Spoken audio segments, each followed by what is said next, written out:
तो स्टूडेंट्स पढ़ते हैं डी ब्रोगली इक्वेशन। बहुत इंपॉर्टेंट है, लेकिन समझने के लिए थोड़ा सा और जानने के लिए इसको थोड़ा हम लोग पहले जाते हैं। तो देखिए, जो शुरू में न्यूटन्स थे उन्होंने बताया कि जो लाइट है वो पार्टिकल नेचर की है, इसलिए उन्होंने कॉर्पस्कुलर थ्योरी इजाद करी। फिर बाद में फिर बाद में जो है यंग्स आए, उन्होंने एक्सपेरिमेंट करके बताया कि लाइट जो है वो वेव नेचर की तरह ट्रीट होती है। तो कुछ फिनोमिना पहले थे जो हमने देखा, जैसे कि हमारे पास इंटरफेरेंस है, पोलराइजेशन है, डिफ्रैक्शन है। ये सारे फिनोमिना वेव नेचर से ही एक्सप्लेन किए जा सकते हैं। जबकि बाद में फिर आइंस्टीन आए, उन्होंने जो है फोटो इलेक्ट्रिक इफेक्ट बताया, कॉम्पटन इफेक्ट बताया। ये फिर से हमारे पार्टिकल नेचर से ही एक्सप्लेन किए जा सकते थे, वेव नेचर से एक्सप्लेन नहीं किए जा सकते थे। तो फिर ये माना गया, साइंटिस्टों के बीच में मीटिंग्स हुई, बातें हुई, तो उन्होंने ये निष्कर्ष निकाला कि जो लाइट है उसको हम ड्यूल नेचर की तरह ट्रीट कर सकते हैं। यानी कि कभी वो कुछ फिनोमिना वेव नेचर की तरह दिखाते हैं और कभी वो पार्टिकल नेचर की तरह दिखाते हैं। तो ये एक्सेप्ट कर लिया गया कि लाइट जो है वो एक ड्यूल नेचर की तरह बिहेव करती है, वेव की तरह भी बिहेव करती है और पार्टिकल की तरह भी बिहेव करती है। ठीक है ना, इतना आगे हम लोग को समझ में। लेकिन बाद में क्या हुआ, डी ब्रोगली आए। तो डी ब्रोगली ने कहा कि ऐसा नहीं है कि वो लाइट के लिए ही ये बात सही है, बल्कि जितने भी मटेरियल हैं, कोई भी चीज है, उनके साथ भी एक वेव एसोसिएटेड होती है। जैसे मान लीजिए इलेक्ट्रॉन चक्कर लगा रहा है तो उसके साथ भी एक वेव एसोसिएटेड है। अगर हम मान लीजिए दौड़ना शुरू कर देते हैं, रनिंग करते हैं, तो हम कह सकते हैं कि हमारे साथ एक वेव नेचर एसोसिएटेड हो गया। तो वो उन्होंने किसकी हेल्प से उसको इजाद किया? तो आइंस्टीन ने अपनी जो इक्वेशन थी E=mc² और प्लैंक्स ने अपना इक्वेशन दिया E=hν। इसका यूज करके उन्होंने इस पूरी थ्योरी को दिया हमें, और जिसके बाद हम कहते हैं कि dual nature of matter, dual nature of light की नहीं बल्कि ड्यूल नेचर ऑफ मैटर हो गया। और इसको डी ब्रोगली वेव भी कहते हैं, डी ब्रोगली वेव भी कहते हैं, इसको मैटर वेव भी कहते हैं, और वेव नेचर ऑफ मैटर हम लोग इसमें पढ़ेंगे। तो देखते हैं उन्होंने करा क्या। तो हमें आइंस्टीन का रिलेशन पता है, आइंस्टीन का रिलेशन पता है E=mc², और प्लैंक्स का जो था E=hν, ये पता है। न्यू जो है फ्रीक्वेंसी थी, क्वांटम क्वांटाइजेशन का उन्होंने जो है कॉन्सेप्ट दिया कि एनर्जी जो है वो छोटे छोटे क्वांटा यानी पैकेट्स के फॉर्म में मूव करती है। इसको अगर हम इक्वेट कर दीजिए तो उन्होंने mc²h, न्यू की जगह c/λ रख दिया। तो लैम्डा की वैल्यू यहाँ से कितनी आ गई, एक c से आपने c कैंसिल कर दिया, इज h/m/c। c जो है वो स्पीड ऑफ लाइट है। अगर ये फोटोन है यानी लाइट के लिए हम यूज करते हैं, तो ये स्पीड है लाइट की जो कि c स्पीड से मूव कर रही है। तो ये मास इंटू वेलोसिटी देखा जाए लिखा है, इसी को उन्होंने कहा जनरलाइज कर देते हैं। तो सिर्फ लाइट के लिए नहीं बल्कि कोई मटेरियल भी है जिसका मास है और उसकी कुछ वेलोसिटी है, तो मास इंटू वेलोसिटी। तो ये हमारे पास डी ब्रोगली वेवलेंथ या वेव नेचर ऑफ मैटर है जिसका मास है m। तो यानी मेरा मास अगर m है और हम दौड़ना शुरू करते हैं, तो मेरे साथ जो वेव एसोसिएटेड है उसकी जो वेवलेंथ है वो कितनी है, लैम्डा है। h क्या है, प्लैंक्स कांस्टेंट है। ये कांस्टेंट हमें पता होता है कि ये प्लैंक्स कांस्टेंट है। और ये क्या है, मास इनटू वेलोसिटी जो कि मोमेंटम आ गया। तो इस तरह से उन्होंने ये बात कह दी, और ये मोमेंटम को इन्होंने लैम्डा की वैल्यू h/mv के हिसाब से लिख दी। तो इन जनरल ये ट्रू हो गया सभी के साथ। लेकिन आप देखें अगर यहाँ पे इफ v=0, अगर v की वैल्यू हम 0 पुट कर दें तो लैम्डा कितना हो जाएगा, इन्फिनिटी हो जाएगा। इसका मतलब है कि वेव तभी एसोसिएटेड होती है मैटर के साथ जब वो मोशन में है। अगर वो रेस्ट पर है तो लैम्डा कितना है, इन्फिनिटी है। हम कह सकते हैं कि कोई भी वेव हमारे साथ एसोसिएटेड नहीं है। तो वेव तभी एसोसिएटेड होगी जब पार्टिकल जो है वो मोशन में होगा, मास होगा उसका और उसकी कुछ वेलोसिटी होगी। ठीक है ना, इसमें जरूरी नहीं है कि इसमें कोई चार्ज हो, कोई चार्ज नहीं होता। मैटर है, मैं दौड़ना शुरू करता हूँ, मेरे अंदर कोई चार्ज नहीं है, वेलोसिटी अगर है मेरे पास तो वेवलेंथ आ जाएगी। इसका मतलब है कि एक वेव मेरे साथ एसोसिएटेड हो गई है।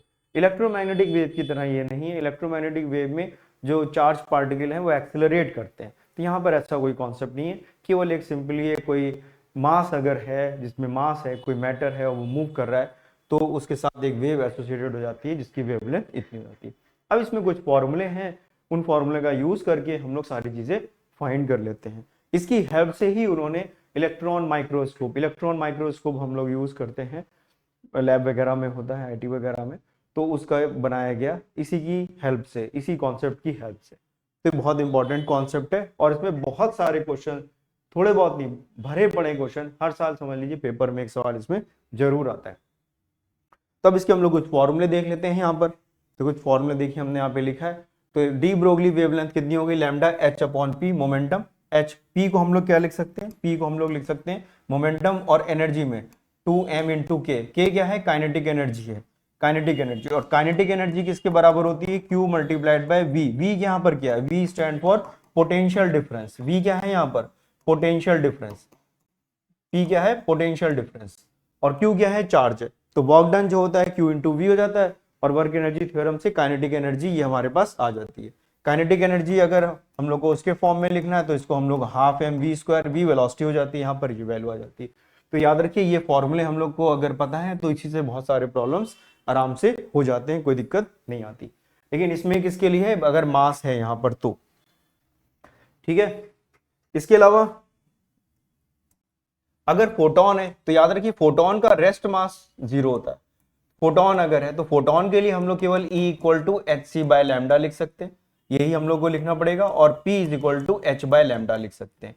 तो फोटोन के लिए हम लोग केवल E equal to h c by lambda और P equal to h by lambda, केवल यही हम लोग फॉर्मूलेज में यूज कर सकते हैं। मास नहीं होता इसलिए मास का यूज हम लोग यहाँ पर नहीं करेंगे। तो फोटोन के लिए ये फॉर्मूले हैं। और अगर कोई मास पार्टिकल है, इलेक्ट्रॉन है, प्रोटॉन है, तो उसके लिए हम लोग क्या लिख सकते हैं, lambda is equal to H upon p, जो भी हम लोग ने लिखा, लैम्डा की value h upon root over 2m k की जगह हम लोग क्या लिख सकते हैं, चार्ज के टर्म्स में अगर पूछा जाता है तो 2m q इंटू वी। अभी हम लोग सारे क्वेश्चंस करेंगे, आप देखेंगे जो कुछ बोर्ड पे हम लिख रहे हैं इन्हीं से ही सारे क्वेश्चंस होते चले जाते हैं, कोई दिक्कत नहीं आती। अब ये बस एक जगह कहीं पे नोट कर लीजिए, आपको कोई दिक्कत नहीं आएगी। तो ये वैल्यू हमारे पास सारी यहाँ से आ जाती है। ये देखिए क्या लिखा है, काइनेटिक एनर्जी। तो अगर आप काइनेटिक एनर्जी देखें तो लैम्डा की वैल्यू हम लोग लिख रहे हैं, लैम्डा की वैल्यू लिख रहे हैं h upon root over 2m into k, ये काइनेटिक एनर्जी। तो हमें काइनेटिक एनर्जी का फॉर्मूला पता है 3/2k इंटू टी, ये काइनेटिक एनर्जी है। याद रखिए ये क्या है, काइनेटिक एनर्जी। हमने के लिखा है, के इनिशियल यूज करा है, काइनेटिक एनर्जी, ठीक है ना।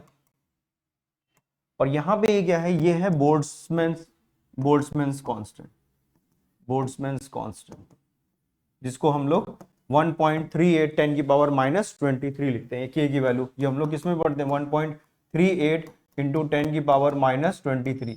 ये के की वैल्यू जो होती है वो r बाय एन के बराबर होती है। के जो होती है वो r गैस कांस्टेंट, एन जो है वो एवोगैड्रोस नंबर, उसके बराबर ये वैल्यू आती है 1.38, जो हम लोगों ने हीट एंड थर्मोडायनामिक्स में पढ़ी थी।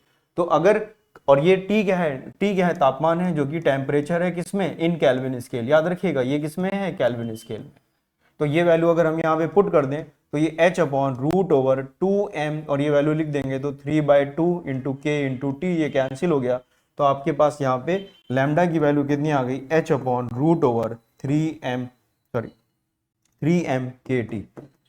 याद रखिएगा के यहाँ पर जो है वो क्या है, के क्या है, बोल्ट्जमैन्स कांस्टेंट है। यहाँ पे के जो हमने लिखा है, टी टेम्परेचर है किसमें, केल्विन स्केल में।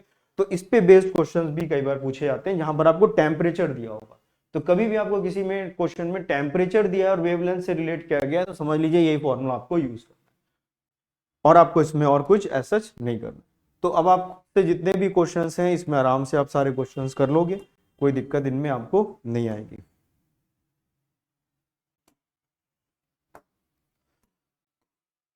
तो आराम से आपसे सारे क्वेश्चंस हो जाएंगे केवल इन फॉर्मूले का यूज करके, जो अभी हमने आपको बताए हैं, जितने भी क्वेश्चंस आए। तो चलिए अब हम लोग कुछ क्वेश्चंस करते हैं। पहले ये क्वेश्चंस आप अच्छे से देख लीजिए, समझ लीजिए, इनकी प्रैक्टिस कर लीजिए।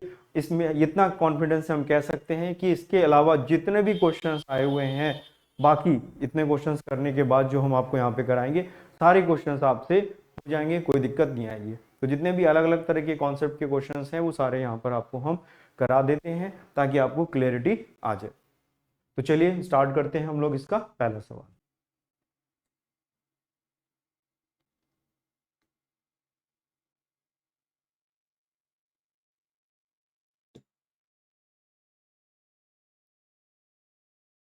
तो स्टूडेंट्स देखते हैं हम लोग, अब हम लोग ने जो थ्योरी पढ़ी हुई है अभी उसी पे बेस्ड हम लोग कुछ क्वेश्चंस कर लेते हैं, प्रैक्टिस हो जाएगी। और ये सब डिफरेंट तरह के क्वेश्चंस हैं, इन क्वेश्चंस को लगाने के बाद बाकी सारे क्वेश्चन जितने भी आए हुए हैं सब रिपीटेड क्वेश्चन ही है लगभग, और वो सब आपसे हो जाएंगे।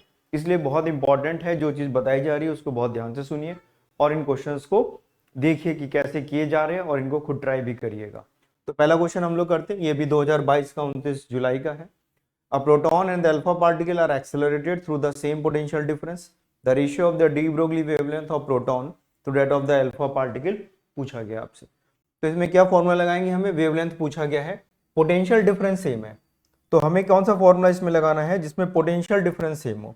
तो potential difference lambda is equal to H upon root over 2m k kinetic energy, और उसको हम लोग काइनेटिक एनर्जी को लिख सकते हैं Q इंटू वी। Q जो है वो चार्ज है, V पोटेंशियल डिफरेंस है।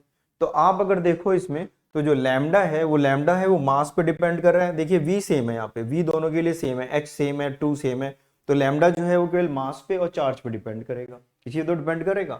तो बस इसी फॉर्मूले से देखिए क्वेश्चन हो जाएगा।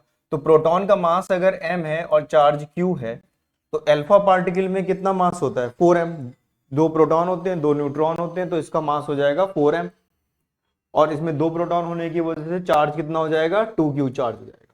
तो बस यहाँ वैल्यू हम लोग पुट कर लें। तो आपसे रेशियो ऑफ डी प्रोटॉन, तो ये प्रोटॉन हमने लिख दिया, यहाँ पर हमने यहाँ अल्फा पार्टिकल, तो mass of alpha particle divided by mass of proton, और charge of alpha particle charge of proton लिख देंगे। ये कितना है 4 टाइम्स है, देखिए 4m डिवाइडेड बाय ये कितना लिखेंगे आप 4m डिवाइडेड बाय m, और ये कितना लिखेंगे 2q डिवाइडेड बाय q।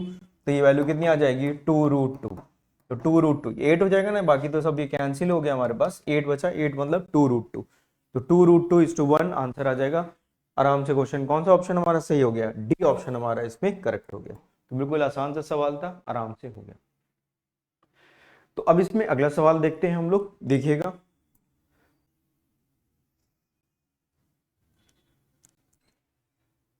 तो देखते हैं हम लोग अगला सवाल, ये भी उसी तरह से हो जाएगा, कोई दिक्कत इसमें भी नहीं आएगी। बहुत ध्यान से सुनिए सारी बातें, बहुत इंपॉर्टेंट पार्ट है, बहुत बहुत ज्यादा important. A moving proton and the electron having the same D Broglie wavelength, proton है और इलेक्ट्रॉन है, दोनों की wavelength D Broglie wavelength same है। तो देखिए पहली लाइन से ही पता लगता है कि लैम्डा की वैल्यू कितनी होती है, लैम्डा की वैल्यू होती है lambda is equal to H upon p.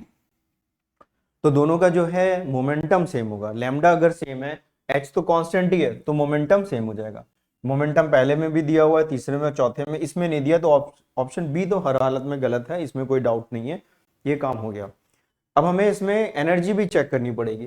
तो हमें मालूम है जो एनर्जी होती है, एनर्जी की वैल्यू होती है p²/2m। p क्या है, मोमेंटम है यहाँ पर। तो बताइए जिसका मास ज्यादा होगा उसकी काइनेटिक एनर्जी कम हो जाएगी। तो जो काइनेटिक एनर्जी है, जो एनर्जी है वो मास के इनवर्सली प्रोपोर्शनल है। जिसका मास ज्यादा है उसकी एनर्जी कम है। मास किसका ज्यादा है, मास किसका ज्यादा है, प्रोटॉन का मास ज्यादा है। इलेक्ट्रॉन सबसे हल्का होता है, इलेक्ट्रॉन प्रोटॉन न्यूट्रॉन में इलेक्ट्रॉन सबसे हल्का होता है। तो प्रोटॉन का मास अगर ज्यादा है तो इसकी काइनेटिक एनर्जी कैसी हो जाएगी, कम हो जाएगी। तो कौन सा ऑप्शन होगा, kinetic energy of proton is less than the kinetic energy of E. ये इक्वल दिया और ये ग्रेटर दिया, तो सी आंसर हमारा हर हालत में इसमें करेक्ट हो जाएगा। तो सी ऑप्शन जो है बिल्कुल करेक्ट है। आसान सवाल था, आराम से हो गया। देख रहे हैं कितने आसान सवाल आते हैं, इसमें कोई दिक्कत नहीं आती हम लोग को। और सवाल इसमें देखते हैं हम लोग, ये वाला क्वेश्चन देखते हैं, ये भी उसी तरह से हो जाएगा। 2021 का ये है, what should be the order of arrangement of de Broglie wavelength of electron, alpha particle and proton having the same kinetic energy. इनकी काइनेटिक एनर्जी सेम है, तो lambda is equal to H upon 2m into k, ये formula हम लोग use करेंगे। Kinetic energy ये लिखिए, ये काइनेटिक एनर्जी सबकी सेम है, तो लैम्डा जो है that is inversely proportional to √m, बस ये रिलेशन आ गया।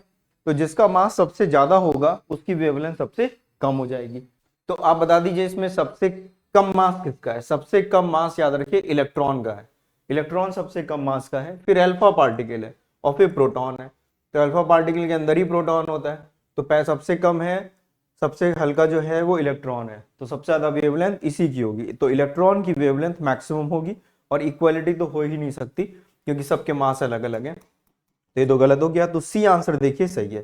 सबसे ज्यादा इलेक्ट्रॉन का मास, सबसे कम इलेक्ट्रॉन का मास है, तो वेवलेंथ सबसे ज्यादा, फिर प्रोटॉन और फिर अल्फा पार्टिकल। तो सी ऑप्शन जो है हमारा इसमें करेक्ट हो गया। तो ये भी बिल्कुल कैसा सवाल था, आराम से इजी क्वेश्चन था। और इस तरह के बहुत सारे क्वेश्चंस आप देखोगे रिपीटेड है, भरे पड़े रहते हैं, कोई दिक्कत नहीं आती। और देखते हैं हम इसमें कुछ और सवाल।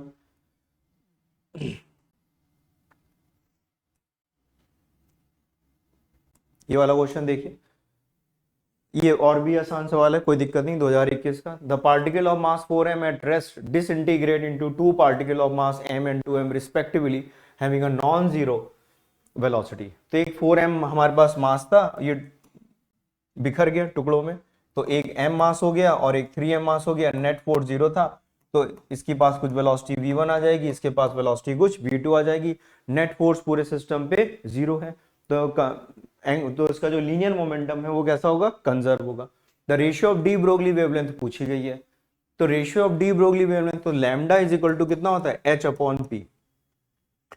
तो बताइए मोमेंटम कैसा होगा, मोमेंटम तो सेम है, मोमेंटम तो सेम है, अगर एक्सटर्नल फोर्स नहीं लग रहा है तो मोमेंटम कैसा है, सेम है। तो मोमेंटम अगर सेम है तो रेशियो कितना आ गया, 1:1 आ गया, तो बी आंसर हो गया। एनर्जी नहीं पूछी, एनर्जी अलग अलग हो जाएगी, लेकिन मोमेंटम कैसा होगा, सेम होगा, और कोई दिक्कत इसमें नहीं है। और लैम्डा की वैल्यू केवल मोमेंटम पे डिपेंड करती है और किसी पे डिपेंड कर नहीं रही, एच हमेशा कांस्टेंट है। तो बिल्कुल आसान सा सवाल था, ठीक है ना। कंफ्यूजन लगता है जिसका मास ज्यादा है ये सब, लेकिन आपसे मोमेंटम के बारे में पूछा जा रहा है क्योंकि वो वेवलेंथ से रिगार्डिंग चीजें पूछ रहे हैं। तो आसान सा सवाल था, ये भी हो जाता है, कोई दिक्कत नहीं आती। कुछ और क्वेश्चंस हम लोग इसमें देखते हैं जो आसान से ही हैं, वो भी आराम से आपसे हो जाएंगे। ये वाला क्वेश्चन देखते हैं, 2021 का सवाल है, अच्छा सवाल है ये वाला भी, इसको भी देख लेते हैं हम लोग। तो पहले पढ़ते हैं question. The de Broglie wavelength of the alpha particle having the kinetic energy E is lambda. How much extra energy is given to this particle so that the de Broglie wavelength reduced to 75% of the initial value? तो ये question जरा देखते हैं। तो kinetic energy दी है, तो lambda की value देखिए कितनी होती है, लैम्डा की वैल्यू होती है h अपॉन, काइनेटिक एनर्जी के फॉर्म में लिखें तो 2m इंटू के, ये वैल्यू होती है। Lambda is equal to h upon root over 2m k. अब क्योंकि वही पार्टिकल है हमारे पास, तो मास उसका चेंज नहीं होगा, h हमारा कांस्टेंट ही है, तो लैम्डा जो है वो केवल k के प्रोपोर्शनल है। तो लैम्डा जो है वो काइनेटिक एनर्जी के प्रोपोर्शनल है, तो lambda is proportional to root over k kinetic energy, ठीक है ना। तो पहले ये कह रहे हैं कि अगर उसकी वेवलेंथ जब लैम्डा थी, जब उसकी वेवलेंथ लैम्डा थी तो उसके पास एनर्जी कितनी है, E है। तो हम लोग यहाँ पे पहले वैल्यू पुट कर देते हैं। तो वैल्यू कैसे लिख सकते हैं, lambda 1 by lambda 2 is equal to root over E2 by E1। तो लैम्डा 1 और E1 हम इनिशियल मान लेते हैं, तो जहां लैम्डा 1 लिखा है यहाँ लैम्डा लिख दीजिए, लैम्डा 2 हम पता कर लेंगे। लैम्डा 2 भी देखिए आपको यहाँ पर गिवन है, कितना गिवन है जरा देख लेते हैं हम लोग। How much extra energy given, तो द वेवलेंथ रिड्यूस टू 75%। तो वेवलेंथ जो है वो 75% हो जाती है, रह जाती है, 2 लिखा है ना, डिफरेंस नहीं है, इतनी फाइनली हो जाती है। तो पहले अगर लैम्डा थी तो अब 75 बाय 100 इंटू लैम्डा बची, इसका मतलब है कि ये 3/4 इंटू लैम्डा हो गई। कितनी हो गई, 3/4 इंटू लैम्डा। तो अब यहां पर हम लोग क्या लिख सकते हैं, लैम्डा की जगह 3 लैम्डा बाई 4, ये इतना हो गया। इनिशियल एनर्जी कितनी थी, E लिखी हुई है, और E2 हम लोग यहाँ पर इसको एज्यूम कर लेते हैं। तो हमें क्या मिल जाएगा, यहाँ से E2 की वैल्यू हमें मिल जाएगी। हमें क्या मिलेगा, यहाँ से E2 मिल जाएगा। तो लैम्डा से लैम्डा देखिए कैंसिल हो गया, ये 4/3 आ गया। तो हमारे पास यहाँ पर अगर आप देखें, यहाँ पे लिखते हैं हम लोग, तो 4/3, ये लिखा है 4/3, और ये हम लोग ने लिखा है रूट ओवर, ये लिखा है root over E2 bye E। तो अगर आप इसका स्क्वायर करेंगे तो हमारे पास E2 की वैल्यू आ गई, E2 की वैल्यू कितनी आ गई, दिस इज 16/9 इंटू E। तो अब इतनी एनर्जी होगी, टोटल एनर्जी इसके पास इतनी हो जाएगी। अगर आपने वेवलेंथ इतनी कम करी है, आपसे ये नहीं पूछ रहे, आपसे पूछ रहे हैं कितनी एनर्जी एक्स्ट्रा दी गई है, एक्स्ट्रा। पहले उसके पास E एनर्जी, E1 एनर्जी थी, E एनर्जी थी, अब उसके पास E2 एनर्जी हो गई। तो इनका जो डिफरेंस है वो एक्स्ट्रा एनर्जी आपने एक्चुअली में दी होगी। तो इनका जो डिफरेंस है वो हमें यहाँ पर फाइंड कर लेना है और कुछ नहीं करना है। तो द एक्स्ट्रा एनर्जी प्रोवाइडेड, तो एक्स्ट्रा एनर्जी कितनी है, एक्स्ट्रा एनर्जी, तो हमें क्या बताना है इसमें, एक्स्ट्रा एनर्जी। तो कितनी extra energy, extra energy is E2 minus E। तो E2 कितना है, 16E/9 माइनस E। तो ये वैल्यू कितनी आ गई, ये वैल्यू आ जाएगी 7E/9। तो 7E/9 ये एक्स्ट्रा एनर्जी आपने प्रोवाइड करी होगी, तब जाके ये काम हुआ। तो ए आंसर इसका देखिए करेक्ट आ गया। तो ये ए वाला ऑप्शन हमारा करेक्ट है। तो ये सवाल इस तरह से आराम से हम लोग कर लेंगे। तो ए ऑप्शन हमारा इसमें करेक्ट आ गया। आई थिंक समझ में आ गया क्वेश्चन, कोई दिक्कत इसमें नहीं आई होगी। केवल ये लैम्डा के टर्म्स में फाइनल मान ली, आपके एक्स्ट्रा पूछी थी, फाइनल एनर्जी मान ली, और उसमें से पहली वाली एनर्जी को सिंपली हमने क्या कर दिया, माइनस कर दिए, देख लीजिए आप इस तरह से करा 7e/9 एक्स्ट्रा फाइनल e2 आ गया और ये e बना गया। तो आई थिंक इसमें आपको कोई दिक्कत नहीं आई होगी और इसके कुछ क्वेश्चंस हम लोग कर लेते हैं, ठीक है।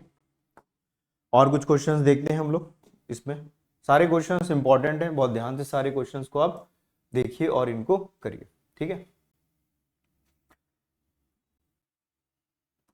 ये वाला क्वेश्चन देखते हैं हम लोग, आसान सा सवाल है, कोई दिक्कत नहीं है।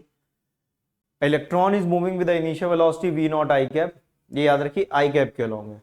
इज अ मैग्नेटिक फील्ड हमें गिवन है, मैग्नेटिक फील्ड हमें कितनी गिवन है, मैग्नेटिक फील्ड गिवन है जे के along, magnetic field j. Then the de Broglie wavelength, याद रखिए जो मैग्नेटिक फील्ड है वो कभी भी स्पीड में यानी वेलोसिटी में यानी वेक्टर क्वांटिटी के हिसाब से देखें तो डायरेक्शन को चेंज करती है, लेकिन कभी भी वो स्पीड को चेंज नहीं करती। तो मैग्नेटिक फील्ड जो इसकी स्पीड है, इनिशियल स्पीड है जो v नॉट है वही हमेशा रहेगी। और लैम्डा की वैल्यू कितनी होती है, lambda is equal to h/p। तो जब इसकी स्पीड में ही चेंज नहीं होगा means h is equal to m/v। तो जो v है, जो स्पीड है, जब यही चेंज नहीं होगा, magnitude of speed he change नहीं होगा, तो लैम्डा में भी कोई चेंज नहीं होगा, तो रिमेन्स कांस्टेंट। बस ऐसे लॉजिकल क्वेश्चन है और कुछ इसमें नहीं करना, इतना लॉजिक आपको यूज करना है, ये याद होना चाहिए डेफिनेटली। हम लोग ने मैग्नेटिक फील्ड, इलेक्ट्रिक फील्ड सब पढ़े हैं, तो उससे रिलेटेड क्वेश्चन भी यहाँ पर आ जाते हैं। अभी और भी सवाल हम इसमें देखेंगे, लेकिन b इक्वल टू कितना है, b नॉट जे। तो मैग्नेटिक फील्ड जो है वो उसकी स्पीड को चेंज नहीं करती, इसलिए ये हमेशा वही रहेगा, इसलिए ये रिमेन्स कांस्टेंट हो जाएगा। और देख लेते हैं इसमें सवाल। अब देखिए यहाँ पर कह रहे हैं the two particle A1 and A2 of mass m1 and m2, m1 जो है थोड़ा हैवी है, भारी है, have the same D Broglie wavelength, दोनों की डी ब्रोगली वेवलेंथ सेम है। तो lambda is equal to h/p। ये एनसीईआरटी एग्जाम्पलर का क्वेश्चन है, लेकिन ऐसे क्वेश्चंस मेंस में भी आए हुए, वो क्वेश्चंस भी अभी हम लोग ने किए थे, और कुछ क्वेश्चंस ये हैं, कुछ आगे भी हम लोग और अच्छे मेंस के क्वेश्चंस करने वाले हैं। तो बिल्कुल बने रहिए, वो मत करिए, इधर उधर मत होइए। तो two particle A1 and A2 masses given है, तो P हमारा इसमें कैसा हो जाएगा, सेम हो जाएगा। अगर दोनों की डी ब्रोगली वेवलेंथ सेम है तो मोमेंटम कैसा होगा, सेम होगा। तो their momenta are be same, तो ए आंसर तो इसका करेक्ट है, कोई दिक्कत नहीं। बाकी के ऑप्शन देख लेते हैं हम लोग। देयर एनर्जीज आर सेम, तो एनर्जी के लिए हम क्या कह सकते हैं, जो मोमेंटम है एनर्जी होती है p²/2m। तो भाई मोमेंटम सेम है, लेकिन जो एनर्जी है वो इनवर्सली प्रोपोर्शनल टू मास है। तो जिसका मास, तो ये बी ऑप्शन तो गलत हो गया हमारे पास। The energy of A1 is less than the energy of A2। तो बताइए जिसका मास ज्यादा है उसकी एनर्जी कम हो जाएगी, तो एनर्जी ऑफ A1 का मास ज्यादा है, तो सी आंसर भी इसका करेक्ट है। मल्टीपल चॉइस है, इसमें सी ऑप्शन भी इसका करेक्ट हो जाएगा। A2 के रिस्पेक्ट में A1 की एनर्जी कम होगी, और डी फिर गलत हो जाएगा क्योंकि ठीक उसका उल्टा लिखा होगा।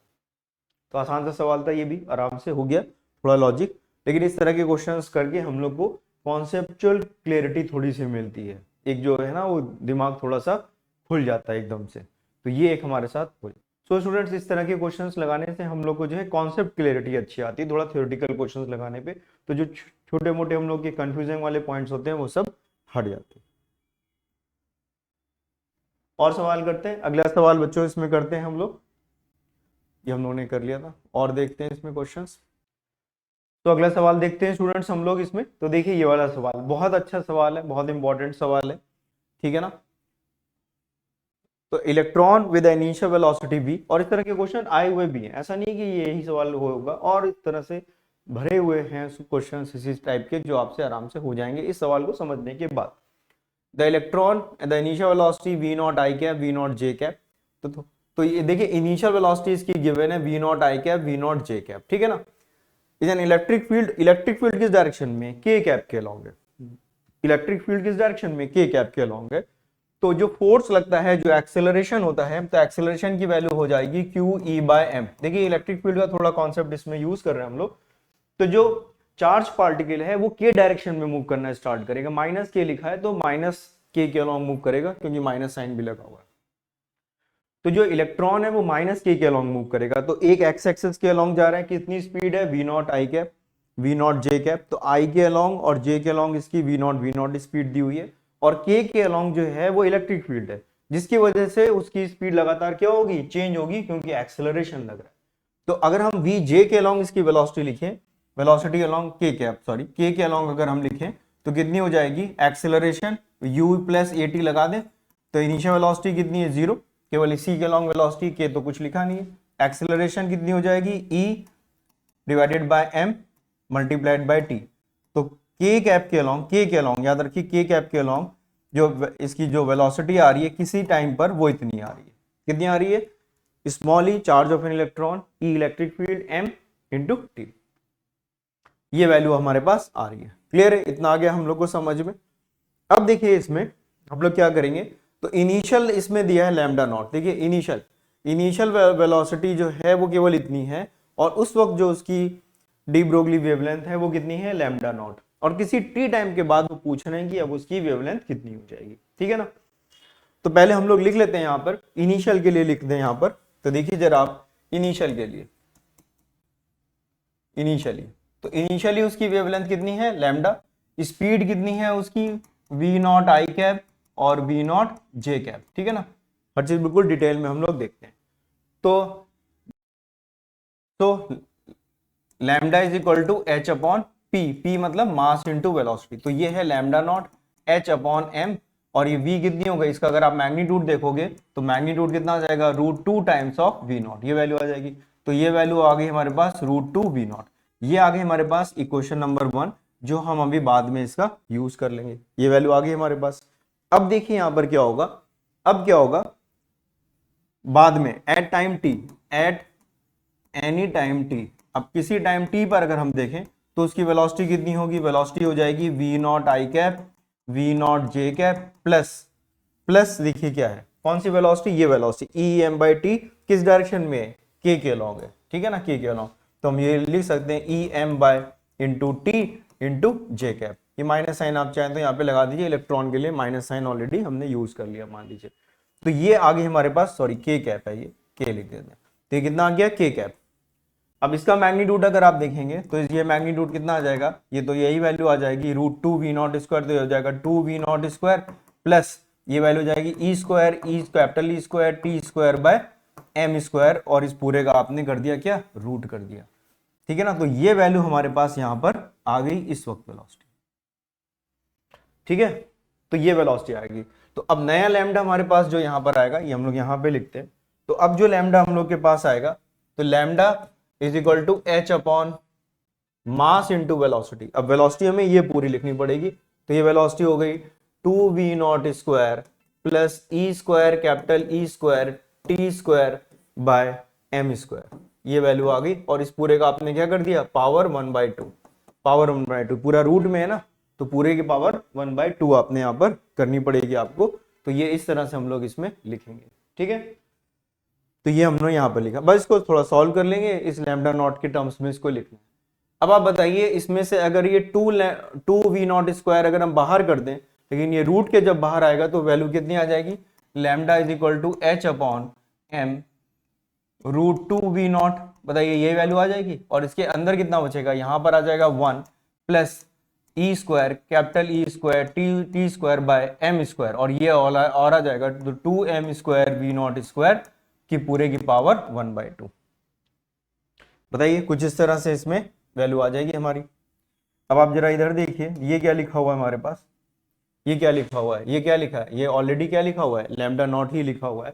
तो ये l lambda equal to lambda naught, और नीचे कितना आ जाएगा? रूट ओवर, ये रूट लिखा है 1 प्लस ई स्क्वायर, ये भी ई स्क्वायर होगा यहाँ पे, E square T square by 2m square we naught square. तो ये हमारे पास एक्चुअली में आंसर आ जाना चाहिए। ठीक है ना? तो इस तरह से सवाल होगा। तो जरा देख लेते हैं, समझ में आ गया? ये देखिए यहाँ पे लैम्डा नॉट ही आ रहा था हमारे पास, यहाँ पर आप देखें तो ये वैल्यू हमारे पास लैम्डा नॉट ही है, लैम्डा नॉट एच अपॉन, यहाँ से हमने कॉमन ले लिया, 2 वी नॉट स्क्वायर बाहर करा, लेकिन याद रखिए रूट में है ये, तो रूट से बाहर करेंगे तो ये √2 और ये वी नॉट, फिर इसको थोड़ा अरेंज कर लिया और ये आ गया। तो वैल्यू आ रही है हमारे पास, याद रखिए lambda naught upon E square. तो जरा देख लेते हैं कौन सा ऑप्शन हमारे लिए आएगा। तो 2 वाला नहीं है तो ये वाला ऑप्शन तो नहीं होगा। कौन सा ऑप्शन होगा हमारे पास? देखिए ये वाला ऑप्शन आ जाएगा 1 plus e square capital E square T square by 2m square we naught square. तो नीचे 2 आ रहा था, m स्क्वायर वी नॉट, तो सी आंसर हमारा जो है इसमें देखिए करेक्ट है। देख लीजिए फिर से आप एक बार यहाँ पर सी आंसर देखिए, lambda naught 1 plus e square T, ये 2 नीचे आ रहा है, तो सी ऑप्शन हमारा देखिए इसमें करेक्ट आ गया। तो सी ऑप्शन जो है पूरी तरह से करेक्ट है, तो सी आंसर हमारा इसमें करेक्ट है। तो बहुत इंपॉर्टेंट क्वेश्चन है, मोस्ट इंपॉर्टेंट क्वेश्चन है, और बहुत सारे क्वेश्चंस इसके भरे हुए हैं जो मेंस में आए हुए। तो आप इस क्वेश्चन को अच्छे से करिए, फिर से कुछ समय के बाद लगाइए, कुछ और क्वेश्चंस लगाइए, सेम इसी तरह से है, कोई दिक्कत उसमें आपको नहीं आने वाली। लेटेस्ट भी पूछे गए 2024 वगैरह में भी इस तरह के क्वेश्चंस पूछे गए, इसलिए आप आराम से इन क्वेश्चंस को कर लोगे, कोई दिक्कत नहीं आती। और इनके कुछ क्वेश्चंस हम लोग करते हैं, तो देखिए एक ये वाला क्वेश्चन करते हैं हम लोग, ये बहुत इंपॉर्टेंट क्वेश्चन है। तो स्टूडेंट्स देखते हैं ये वाला सवाल, बहुत इंपॉर्टेंट क्वेश्चन है और ये कई बार आ चुका है। इवन हम आपसे कह सकते हैं कि ये फॉर्मूला भी अगर आपको याद है इस तरह से, तब भी इसके काफी क्वेश्चंस जो हैं वो इस डायरेक्टली इसी पे बेस्ड आ चुके हैं।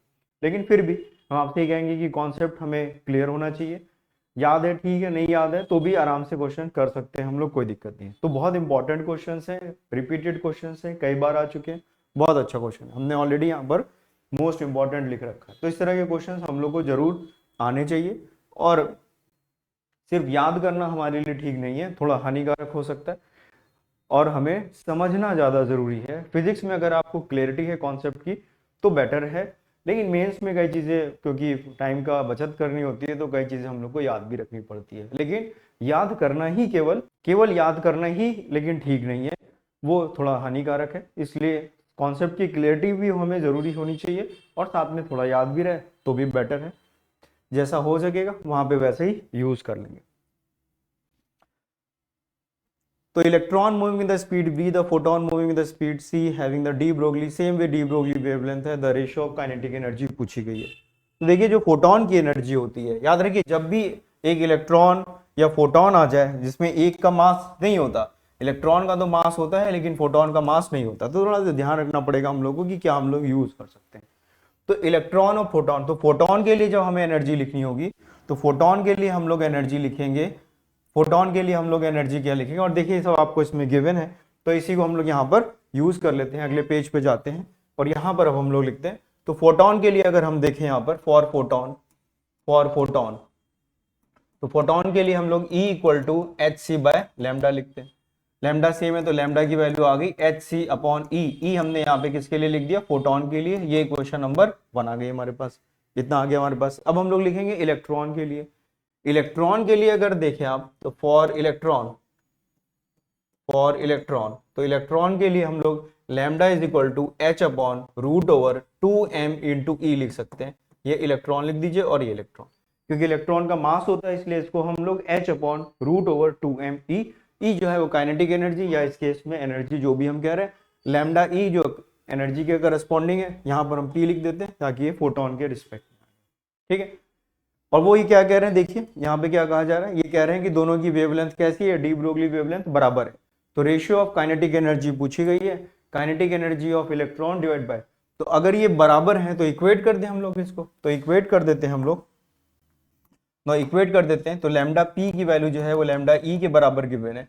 जब इक्वेट करेंगे तो ये वैल्यू एच से एच कैंसिल हो जाएगा, ये वैल्यू आ जाएगी सी अपॉन ई पी फोटोन के लिए, इक्वल टू ये वैल्यू कितनी आ जाएगी 1 upon root over 2m into E, ठीक है ना।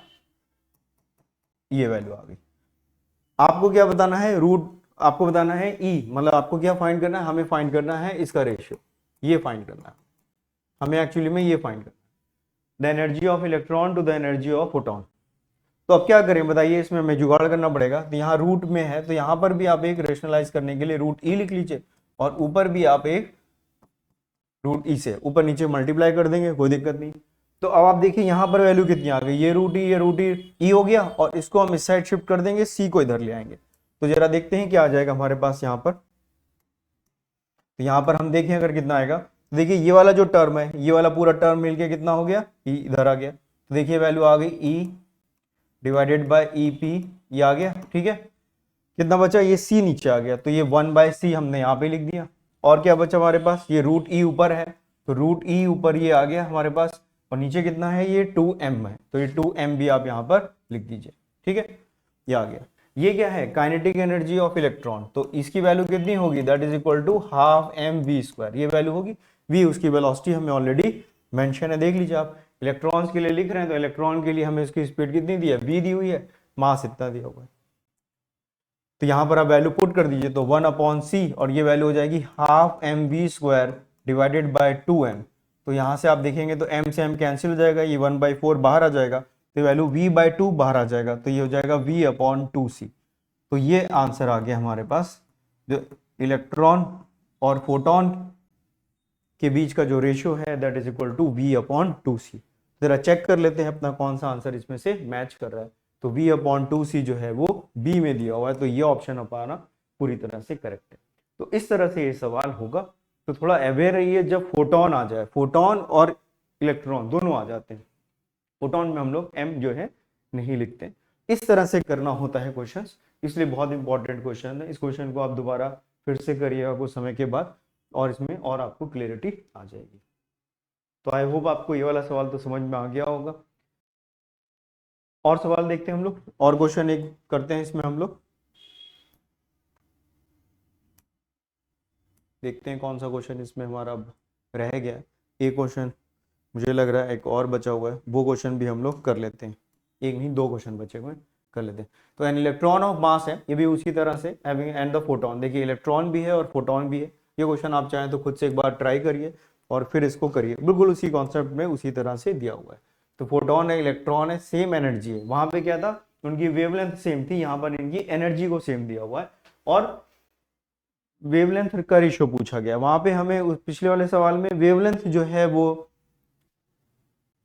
दी थी सेम और एनर्जी का रेशियो पूछा था, यहाँ पे इन्होंने बिल्कुल उसका उल्टा कर दिया। तो वैसे यहाँ पर भी कर लेंगे हम लोग, एनर्जी दोनों की सेम है। तो पहले एनर्जी हम लोग लिख लेते हैं, तो ई की वैल्यू हो जाएगी hc/λ फोटोन के लिए। तो फोटोन के लिए आप ये लिख लीजिए, ठीक है ना, इधर लिख लेते हैं, अगले पेज में हम लोग इसको लिख लेते हैं, ठीक है।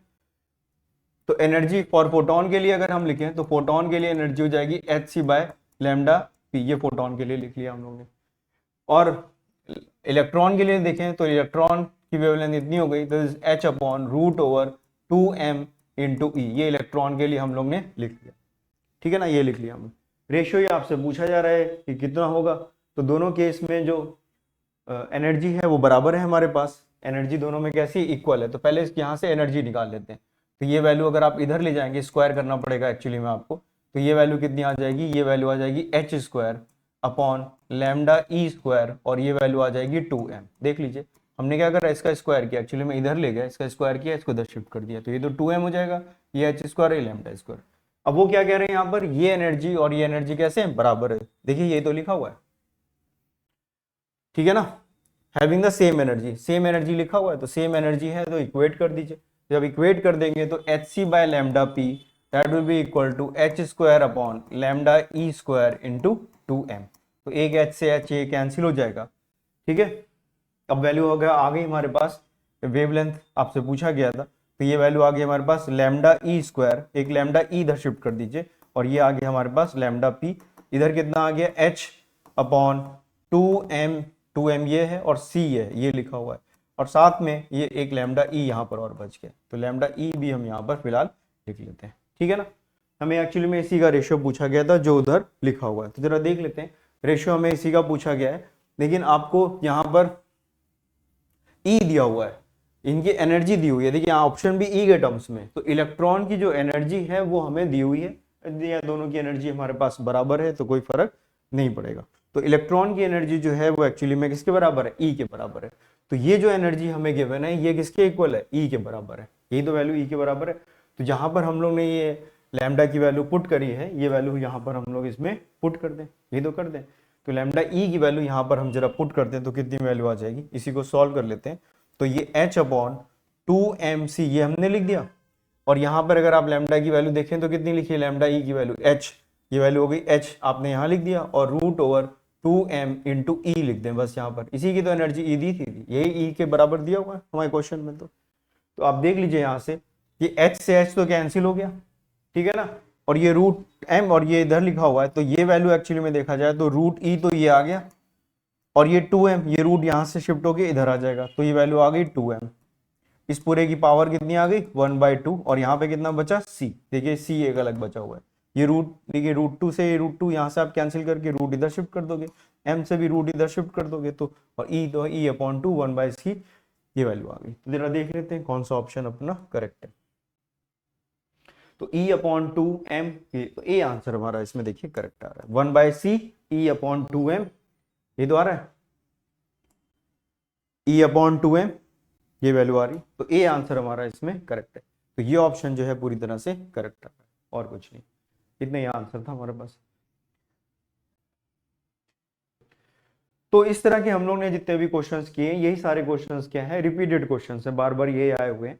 तो इतना अगर आपको समझ में आ गया तो जितने भी डी ब्रोगली वेवलेंथ से रिलेटेड जो भी क्वेश्चंस आए हुए हैं वो सारे क्वेश्चंस हो जाते हैं, कोई भी दिक्कत नहीं आती। एक क्वेश्चन और हम लोग कर लेते हैं जो मेंस में आया हुआ है, लेकिन ये एडवांस लेवल का क्वेश्चन है, थोड़ा सा अच्छा क्वेश्चन है, इसमें आपको थोड़ा सा क्या करना पड़ेगा, डिफ्रेंशिएट करना पड़ेगा। ये क्वेश्चन दिया हुआ है, an electron of mass m, the magnitude charge E initially at rest get accelerated by a constant electric field, the rate of change of wavelength पूछा गया। तो भाई एक मास m है, इसको एक्सेलरेट कर रहे हैं कांस्टेंट इलेक्ट्रिक फील्ड से, तो एक्सेलरेशन कैसा हो जाएगा, सेम हो जाएगा, क्योंकि f की वैल्यू होती है q इंटू ई। तो अगर E सेम है, Q सेम है, तो फोर्स सेम है, तो A की वैल्यू आ जाएगी यहाँ से, तो A की वैल्यू कितनी आ गई, Q E by M multi, और तो वेलोसिटी कितनी आ जाएगी, Q E by M multiplied by T कर दिया, हमने फॉर्मूला लगा दिया v is equal to U plus A T से। ठीक है ना, इतना तो समझ में आ गया आपको इक्वेशन, क्योंकि एक्सेलरेशन कांस्टेंट है इसलिए इक्वेशन ऑफ मोशन यूज कर सकते हैं। एक्सेलरेशन कांस्टेंट होने पर ही केवल इक्वेशन ऑफ मोशन यूज हो सकती है। तो एक्सेलरेशन कांस्टेंट होने पर, और इनिशियल वेलोसिटी कितनी है उसकी, जीरो, इनिशियली एट रेस्ट, देखिए लिखा हुआ है, हर शब्द का अपनी जो है अहमियत है, तो हर चीज को हमें ध्यान रखना है। तो ये जीरो हो गया, तो वेलोसिटी हमारे पास आ जाएगी, तो वेलोसिटी कितनी आ गई, zero plus A acceleration, acceleration हो गया यहाँ से Q E by M multiplied by T. अब ये ई की जगह, क्यू की जगह हम लोग इलेक्ट्रॉन है, इसलिए ई की वैल्यू यहाँ पे पुट कर सकते हैं और हमें कुछ नहीं करना है, तो यहाँ लिखते हैं फिलहाल यहाँ पर हम लोग। तो हमारे पास वी की वैल्यू आ गई, वी की वैल्यू कितनी आ गई, E by M multiplied by T. ठीक है, आपसे क्या पूछा जा रहा है, देखिए the rate of change of wavelength, rate of change of wavelength, तो लैम्डा कितना है, तो लैम्डा की वैल्यू देखते हैं कितनी होती है, लैम्डा कितना होता है, लैम्डा होता है h upon m into V, ये फॉर्मूला होता है, lambda is equal to h upon M V. अब v ये आ रहा है हमारे पास, तो लैम्डा की वैल्यू कितनी आ गई, h अपॉन m, ये वैल्यू पुट कर दीजिए आप, e ये m यहाँ पर था मल्टीप्लाइड बाय t, तो ये कैंसिल हो गया हमारे पास, क्या बचा हमारे पास, अब देख लेते हैं यहाँ पर क्या बचा, यहाँ पर ये m कैंसिल हो गया, तो आपको मिल गया lambda is equal to h upon this one, हमें ये मिल गया। ठीक है ना, ये t ऊपर लिखा है यहाँ पे, सॉरी नीचे लिखा है, ये t जो है वो नीचे लिखा हुआ है, ऊपर नहीं है, t नीचे है ना, इसके साथ एसोसिएटेड t आ गया। आपसे इसको डिफरेंशिएट करने के लिए कह रहे हैं, रेट पूछा जा रहा है, आप सवाल पढ़ लीजिए, इस तरह का एक क्वेश्चन जेई में एडवांस में भी पूछा जा चुका है इसी तरह का, थोड़ा सा कॉन्सेप्ट इसी तरह से।